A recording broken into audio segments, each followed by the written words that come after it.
What up, Hope Biscuits? It's your girl Skitten, back at it again.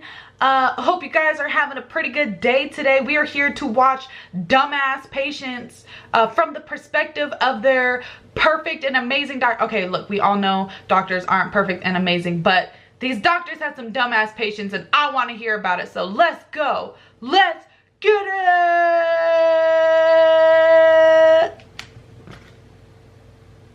How was that? Was that fun? Was that as good for you as it was for me? Because it was amazing for me. And it was over so quickly, so it was great. What up, Hope Biscuits? It's your girl Skitten. And like Picture Skitten said, we are here to see some dumb patients. I would like to acknowledge that there's a difference between like dumb patients and just people who are somewhat mistrustful of doctors. But you know who we can all agree is dumb? Is anti-vaxxers. Vaccinate your fucking children. Oh shit, I'm not supposed to be cussing. Vaccinate your bleeping children. This is gonna be so hard. I don't know if I'm meant to be a family friendly channel. Okay, we're gonna go ahead and get started. Oh shit, let me put some shit in my ear so I can freaking hear the video. In a 3, in a 2, in a 1, in a... Dumbest patients. I am in a doc. I once had a 20-year... Oh, an ER dog. Old and his girlfriend come in at 2 AM freaking out because something had tore his throat open. He seemed fine. No blood. Breathing fine. I had him open his mouth. Saw nothing. So didn't want him to lose confidence in me. Clearly something had happened. So I'm looking. And looking. There is nothing wrong with this kid's throat. Finally I say, look. It seems okay. What do you feel or see? I don't feel it, but look, it's right there. What? Where? Looking. It was his uvula. Somehow this kid had gotten to the age of 20 without ever noticing his uvula. Girlfriend was also horrified. I told them it was normal. Did not believe me. So I told them I was about to blow their minds and showed him his girlfriend's uvula. Oh my God. Blown. Another life saved in the air. Is this a joke? Had an Wait, that's not a joke. That can't be a real. That's gotta be. Please God, let that be a fake fucking story. Holy shit. Old Kutu was sweet but had clearly spent his adult years drinking away whatever brain cells he started with. He presented with a chief complaint of I can't drink beer anymore. Oh, every time I drink one, I just throw it back up a few minutes later. Well, turns out Kutu hadn't been able to eat actual food in months, was subsisting on pretty much just beer, and hadn't crap in over 2 weeks. But that didn't bother him a bit, until he couldn't have the beer. Then it was an emergency. He had a big old tumor blocking the distal part of his left colon. So near the end of the road, intestinally speaking, and everything gradually got backed up all the way to his stomach. That's why he couldn't keep a beer down. There was just no more room at the end. I fixed him with a colostomy, and he got better and left. Jesus. He refused chemo and I figured he'd just go home and die of cancer. But then, almost exactly 1 year later, he came back to me with just about the same complaint. Obstructed to the point of not being able to drink beer. Except this time, it was that his ostomy had essentially retracted into his abdomen and the skin had nearly grown shut over it. He was crapping out of a teeny tiny hole in his skin. Even my oldest partners had never seen anything like it, but once again Kuta wasn't remotely phased. He just wanted us to fix it so he could go home and keep drinking. I did. Haven't seen Kuta since. I kind of hope he's still out there, treating his cancer with Budweiser and just blissfully ignoring the Grim Reaper. Wow. I met Sir, that's dedication to being an alcoholic. One who was taking like, lactulose, extra strength laxative, for her lactose intolerance. To expand on this, lactulose does contain lactose. What? Had a Marie. Wait, what? Why would that? Like she was taking lactulose instead of lactate? I'm so confused. Once who came to me complaining of a rash to his right forearm C2 weeks. This was his first visit for the issue, and hadn't had anything like this before and was worried, since he reported worsening symptoms since initial onset. When asking about prior skin issues, he told me he had ringworm just prior to this rash. What? Look at his arm. It looked like a mild second-degree chemical burn in a rather circular shape, with blisters on the edges. What got me was the exact definition and the burn edge. Asking the young LCPL how he got that, he replied, "Well, that's the burn I got from the bleach I poured on my arm." When I asking him why he poured bleach on his arm, well, how else was I going to kill the ringworm? I did that once. Junior high wrestling. Oh Thought my it would clear up overnight. God, Obviously was not guys. cleared to wrestle. Learned my lesson. Oh my God. I was an intern in the I have seen a lot of Wait, but then how do you fix it after what? I need to know how that ended. stupid people. It was a small town and all. The worst I think was when I walked in and the floor smelled like, I don't even know. It was by far the worst thing I had ever smelled. No, I asked a passing nurse what the smell was, and he just shrugged his shoulders and told me someone probably crap everywhere. I can't. Like, I can't. I like with bad smells, like I just immediately start gagging. Like I have no tolerance whatsoever. Well, the doctor is preparing to go into this room, but I did not expect what would happen next. He opened the door, and I almost barfed. It was extremely hard to keep my professional composure. Right, The guy yeah, had that his would be leg me all wrapped the time. up. The doctor asked him to unwrap it, and it was gangrene. From his foot up to the middle of his thigh. The smell I had been smelling was rotting flesh. The cause, the four-wheeler I was riding caught fire 6 months ago. Are you kidding me? Oh my God. We had a patient once on a PCA, a kind of pain medicine pump with a button that the patient pushes to dispense more medicine. That sounds like a terrible She thought she had to physically lick the button in order to get the medicine. It was weird. I had a patient in her 30s complain of monthly rectal bleeding that would last for 6 days and stop on its own. It started when she was 11. She just thought she should get checked out. It did stop for a while when she was pregnant. There was one who was very upset to find out that she was pregnant again because she'd used her diaphragm exactly as she'd been told. She carefully inspected it for holes, applied the spermicide, placed it, wore it at night, then took it out, cleaned it and put it away each morning. And then her husband arrived home from his night shift.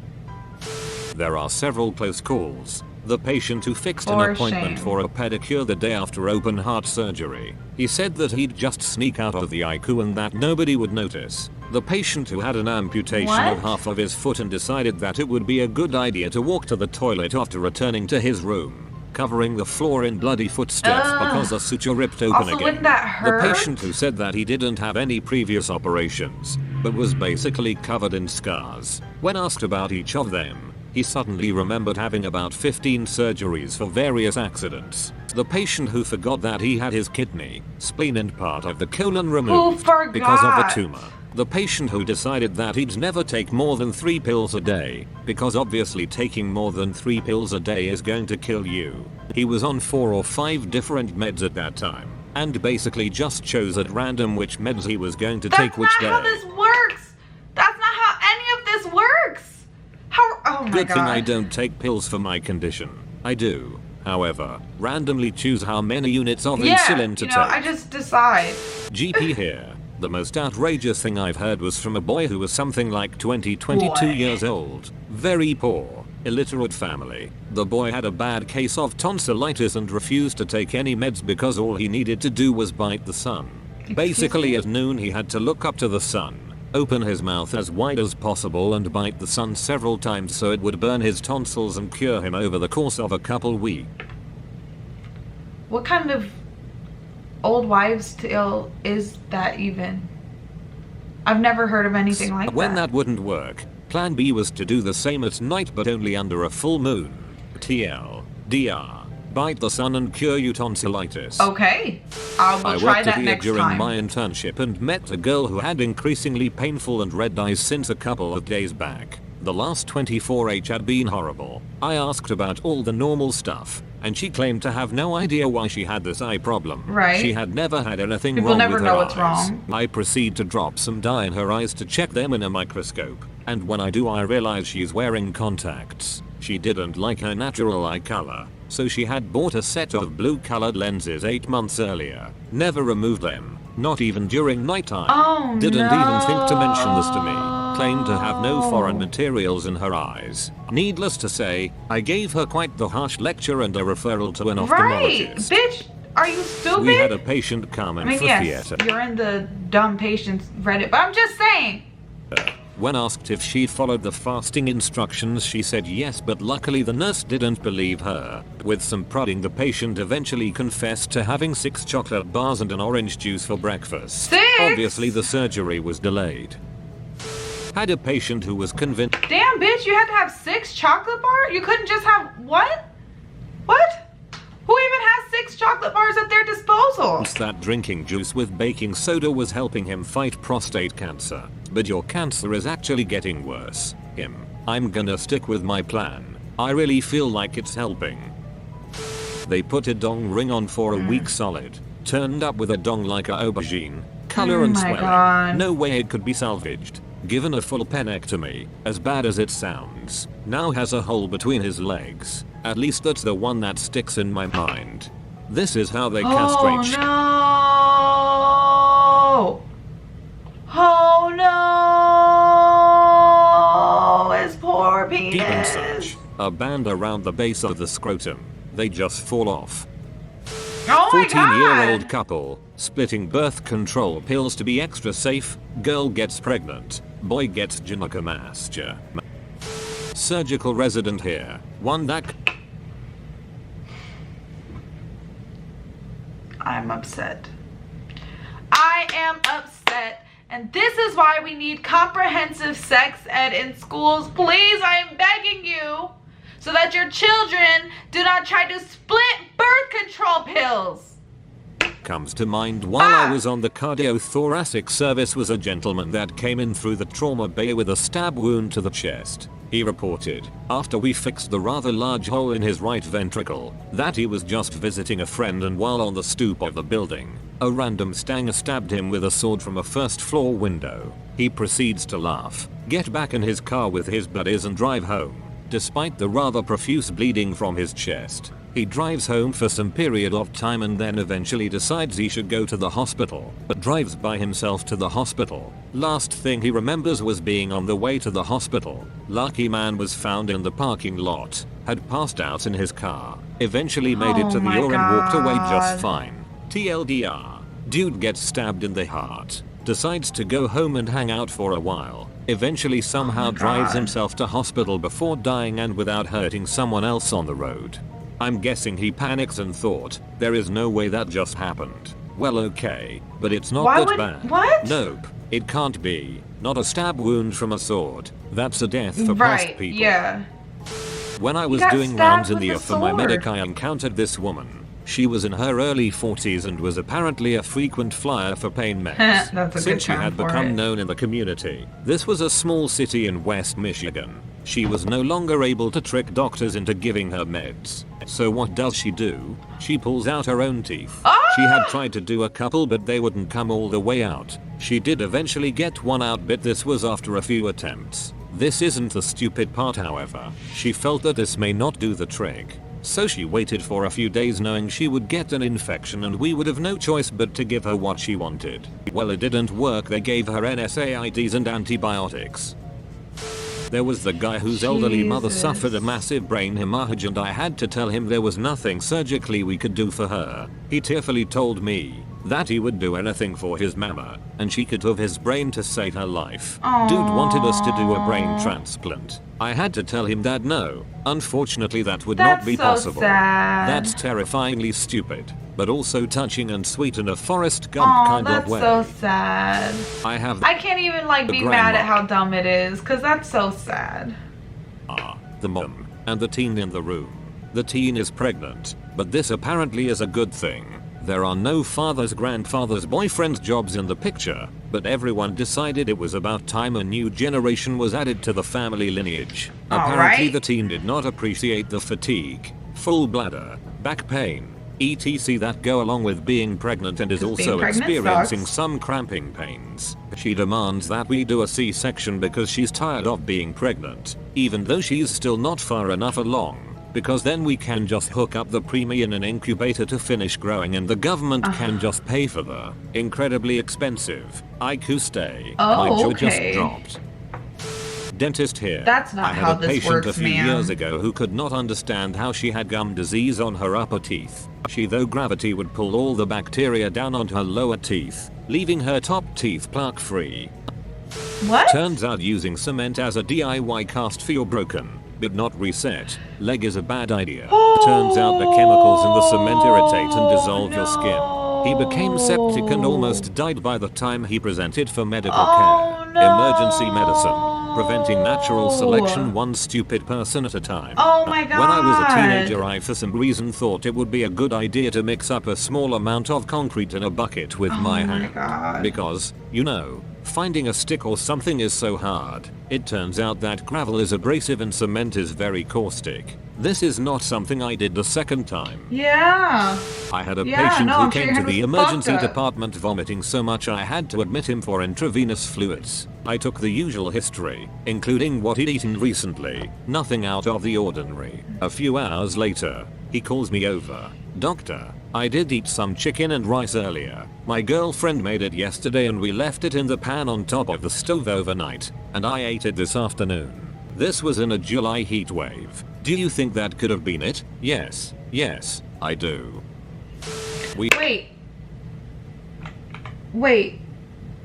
Girlfriend made it yesterday. We left it in the pan on top of the stove overnight. Do you think that could have been it? Yes, I do. We had a woman that went through 3 hospitals. You know how like sometimes like you be at work and somebody says something to you like hella twisted and you just have to be like, just like that fake ass. That's how I feel about that fucking story. Just like, are doctors allowed like to just just do this like whenever they hear something like in front of the guest or in front of the patient? Like, are they just allowed to be like, is your doctor allowed to call you stupid? I feel like doctors should be allowed to call you stupid when you're being fucking stupid. Like, hospitalizations for diabetic ketoacidosis in 6 weeks. Her glucose was up to 1,100. I'm assuming that's her a lot. explanation is that she didn't like her endocrinologist, so she refused to go back. So get a referral to a new one! Optometrist here. Had a guy come in for a glasses exam for the first time in 10 years and I discovered he had full-blown glaucoma going on and I asked him if I could run a test to help confirm. He got super angry with me and demanded his prescription. I said I'll give that to you but I need to prescribe you medicine to help save your sight. His response was, well, if the good Lord wants me to lose my sight then who am I to stop him? I made him sign a waiver and he left. I've never been so frustrated at a patient. I work as a scribe in the air, and we had a guy come in asking to be tested because he may have an STD. So we start asking him if he has had unprotected intercourse and multiple partners, to which he answers yes. Next we ask if he has any itching, rash, discharge, etc., to which he answers no. Well, this guy thought he caught asthma from having intercourse with some chick who had it. Can I be done? Can this be over? I am upset now. I am angry and I just want to quit. I'm done. Peace out, Hope Biscuits. This was bad. This makes me lose faith in everything and everybody who exists in the world.